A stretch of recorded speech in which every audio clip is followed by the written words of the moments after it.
welcome to this, the 9th edition of McFade Critique Week, where I get your pictures anonymously on Dropbox and have a look at them in Lightroom. So we've got, let's have a look, 7 shots this week. We're going to give them 2.5 minutes each, so that should give you an idea how long this video is going to be. So I'll just, on my little phone app, set it to go. So it's count 3, 2. Right, so no ideas whose this shot is. First impressions, nice sort of landscape. I mean, those mountains almost look like what we see in Austria, but the sign gives it away. I don't think stop is a German word. It's probably somewhere in America, this, by the look of it. So why put a stop sign there? Why would you do that? I'm trying to think what this adds to the photo. Are we taking a photograph of the roads, or are we taking a photograph of the background? There's no lead lines taking us anywhere specific, so I'm not sure why you'd include the road in the foreground. I mean, the stop sign's very close to the side of the shot, so it looks like well, I mean, if you wanted it to be a feature of the shot, you'd probably place it a bit more in this sort of area here, where my mouse is now, if you can see it. So it's obeying the rule of thirds a bit better. What I'd have probably done is, rather than trying to include all the roads and stuff, I might have just gone for a nice straight landscape. Maybe found something in the foreground other than human-made roads to use. Let's just see what that looks like. You know, and you've got this little thing here. Let's just let's clone that out. Don't really need that. Oh, you see, Lightroom always gets this wrong, doesn't it? Let's have a look. There you go. That's more like it, isn't it? So you've got, it's more of a straight landscape there, isn't it? Now it's a little bit soft because I'm guessing you'd focused on the stop sign, and the f-stop, as you can see up here, was f8. So your background's going to be a little bit blurred. It's not going to be like if you shot at f16 where it could well be nice and sharp. Just punch it up a little bit more contrast and clarity maybe. Not too much clarity actually, I think it's making it a bit dirty. But yeah, if we just go back to the original crop, I don't think the inclusion of the stop sign and the roads is really, well, the placing of them is really doing any favours. Okay. Right, so next one, let's have a look. What's this? I've not seen any of these yet. Wow, that's colourful. Looks like a bit of a Yorkshire castle. Lots and lots and lots of colour going on there. Big expanse of blue. So not a lot going on there. You could get Photoshop and add some clouds if you wanted to, I guess. And is that castle actually vertical? Well, it's just looks to be leading over to the left, doesn't it? So let's just grab all of this, straighten it up a little bit. I'm looking at the flagpole, if you're wondering there. Yeah, see if that looks any better. So it's kind of leaning out a little bit now, leaning in. So it looks like the photographer was pointing the camera upwards when they took this one. So you're getting what is called converging verticals. So let's just try and cure that a little bit. Notice now that the building looks to be tilting a little bit. So we'll go to rotate and just try and get it so it's straight again. Okay.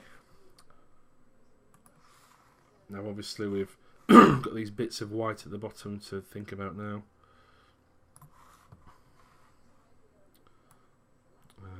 Let's just put that there on the edge. I don't know what that woman's doing there, if that's relevant to the shot. If not, I'd probably just get rid of her like that or clone her out.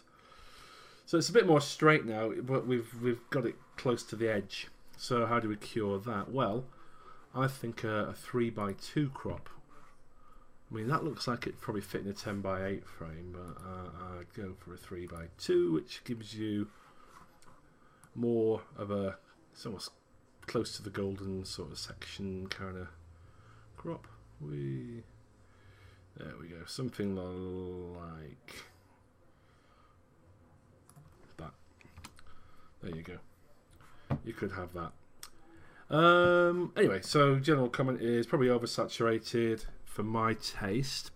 I love the daffodils and everything's nice and sharp. I just thought the castle was a little bit small and not straight.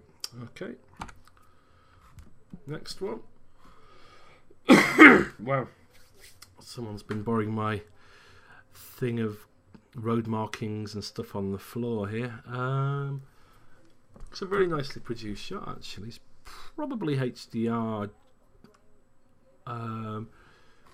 or used a polarizer. The sun's coming in from this side here, lighting the any right hand side walls, as it were, creating shadows. So potentially it could have been polarized, and this is a blue sky which has been made dark by the polarizer. School building. Nice map of England on the bottom. I mean, I think the processing's really good on this, actually. Let's have a little zoom in. Yeah, I mean, it's quite heavily sharpened, as you can see, but I think on rocks and things like that, if you're going for a print, it's you know, it will make these things look more textured in the print, so it's not a bad idea to get stuck in and do some proper sharpening. Be careful though, you don't want to be sharpening the sky too much, because you don't want. Yeah, I mean, that's fine. That should be okay. There's a bit of a niggle round there. I mean, if you were going to go for a print, I'd probably chuck this into Photoshop, do a selection around this ball here, and just clone this bit of sky to there, just to get rid of that halo. This is really common in stuff like silver effects or colour effects or HDR. It's a bit of a pain, to be honest. But I mean, you don't see it when it's zoomed out, so I won't worry too much about that. But that's how you do it.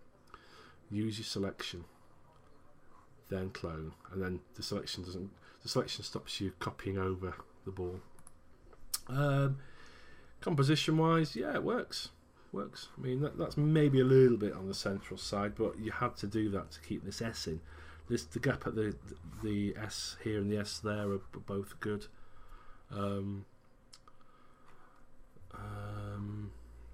Just needs some kids running out of it or something like that, doesn't it? Maybe get the same shot, and if you can if you've got a kid, I mean, I'm assuming. Well, if you've got a kid, get them to run around and play a little bit, just to give it some context. But yeah, good shot. Like that one. Oh dear. I know what's happened here. This is a case of trying to recover a burnt out shot by the look of it. So I would suggest that someone's used a Lightroom grad and dragged it down to about here, and then pulled back all the highlights and whites, and maybe even the exposure. And what it always does, because I've seen it on my own work, it always gives this sort of like dull grey look. Well, it's almost blue, isn't it, that? What I'd suggest is, don't try, if it's really badly burnt out, just recover what you can, but leave the burnt out a bit burnt out, because, you know, if you look at that with the naked eye, if you were stood there, you probably would be dazzled by that a bit anyway. It would be really bright. So if this sky, I mean, you can maybe keep the sky a bit darker, but let this burn, because if you look at this bottom bit here, you can see it's lovely, warm yellow summer light, and there's loads of people around. And then you go to there, so it's almost like it's two different photos the way you've done it. And is it the person who's been into this softening thing, this miniature thing going on here? Again, I don't think it works in this context. You've got to pick your shot for the miniatures. You know, if you're on the London Eye and you photograph the Houses of Parliament, that it works there, you know, and some street scenes it works, but I think on this particular shot, having the bottom of the rotors sharp and the top of the rotor sharp doesn't work at all. In fact, let's just have a brutal crop. I mean, this bit works. Or does it? I don't know.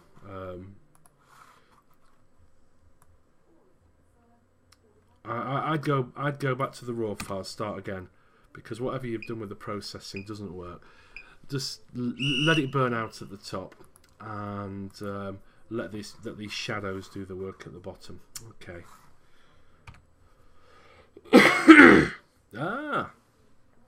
Whitby Steps. Everyone I know has got a shot from me, probably except for me, because I've never really been up them. Too lazy. No, it's not that. I just tend to go down to Sands End at sunset, or Staves if I'm in the area. First thing, let's have a look at that horizon. So you've got to think water is always level. Put some water in a glass, look at the surface of it, what happens, it goes level. I know this has gone cockeyed here, but level water is the most important thing in most seascapes. Okay, so get that sorted out. I mean, it doesn't actually look too bad with that leaning out. I mean, the reason that's leaning out is because the photographer is using a wide lens and tilting it down, so you get what's called diverging verticals, the opposite of converging, so they get wider at the top. So things start off here and then they appear to lean outwards. You can correct this again with your verticals if you wanted to. There you go. And then you'd have to crop in, or you can click on constrain crop if you wanted to.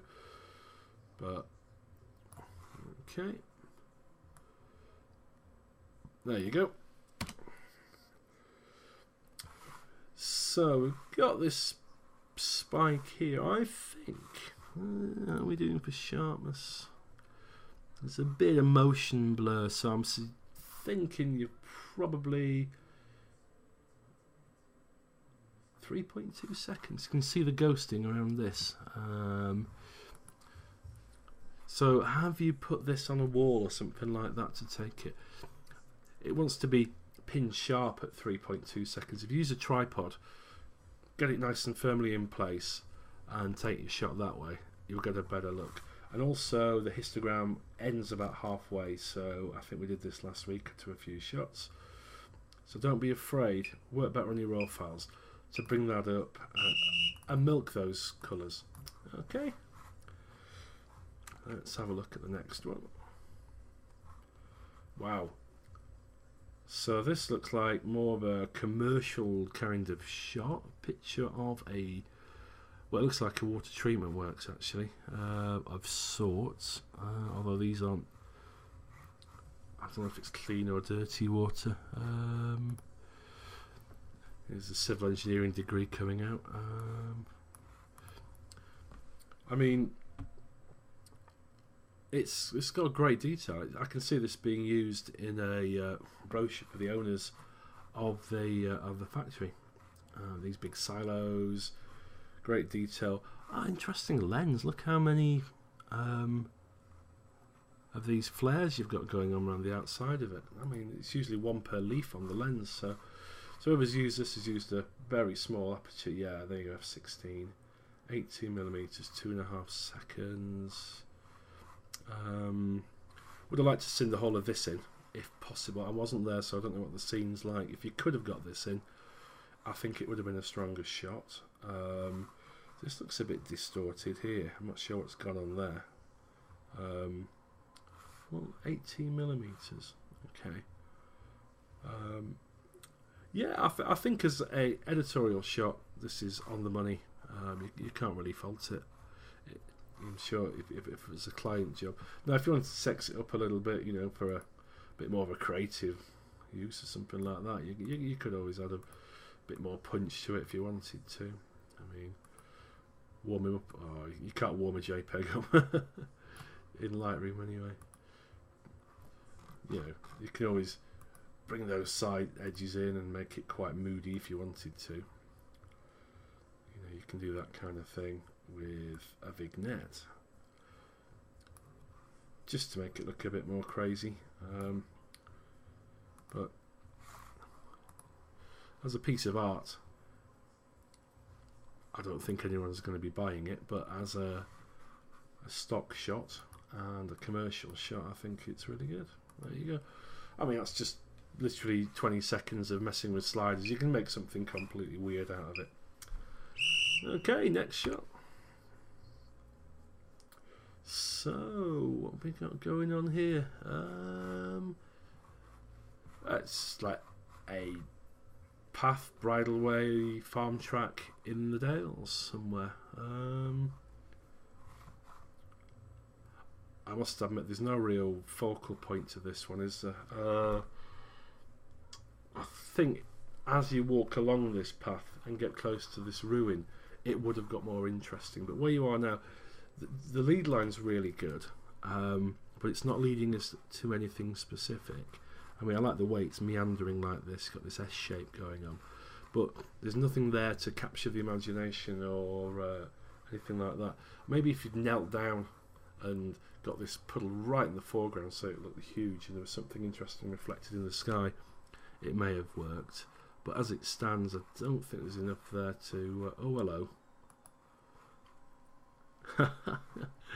We're going blurry again. Whoever's doing this, I'd say just revisit and try it without the blur and make your own mind up whether you like it or not. It's not for me at all. I don't think it, in any of the examples I've seen these last 2 weeks, it's not worked in any of them. What you need to do is pick your subject wisely. That just looks a bit weird, to be honest, because that's sharp, that's blurred, and they're only like next to each other. So yeah, just be a bit wary of that. Exposure wise, let's just get these whites up again. There you go. See, brings the histogram up. It was down here. Remember, a flat photo never looks as good as one with a bit more sort of dynamic range, a bit more punch and stuff.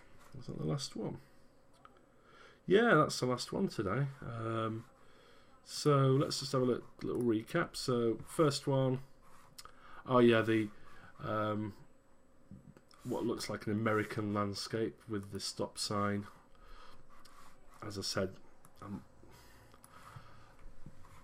because it's so close to the edge, it doesn't look like the subject. It looks like an introduction, you know, like a pointer into the shot, but I'm not sure what it's trying to say. I'm not sure these two roads help.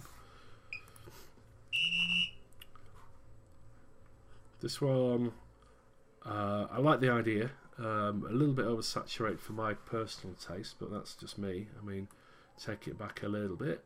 I think the castle was just a little bit skewy, so I straightened it up and I changed the crop to a 3x2 one. I think it probably works a little bit better in that one. Yeah, this one I think is probably my favourite of this week. It's one of those that's got lots going on, processed really nicely. Just if you're going to do a print, just have a little go at sorting that bit out there. And if you're not going to do a print, it's not that obvious on the screen, to be honest. Yeah, this one, I think, revisit the processing and you might have a bit of a winner on your hands. I know you've tried to rescue the sky, and don't do any of this softening stuff if you can avoid it. Yeah, I do like this actually. Yeah, just be a bit careful with your tripod. Make sure it's firm, make sure it's sturdy. Put it on 2-second timer. Press your button, away you go. Yeah. Oh, the editorial shot. Yeah, I mean, I'm sure client whoever it is, a water treatment works or whatever, will be really happy with it. You could do a 2-page spread with this in a magazine. That's fine. And this one, just lacking any interest, any specific point of interest. It's a nice. We've all walked along these sort of things. I think if you got to about here and then you could have found something more interesting there. Okay, that's week 9 done. So if you want to get involved in week 10, there's a folder on Dropbox. Just pop your photos in there, and if you've not joined, just send an email to training@mcfade.co.uk, and I'll send you a Dropbox link so you can pop something in there, and we'll add you in next time. Okay, thanks a lot.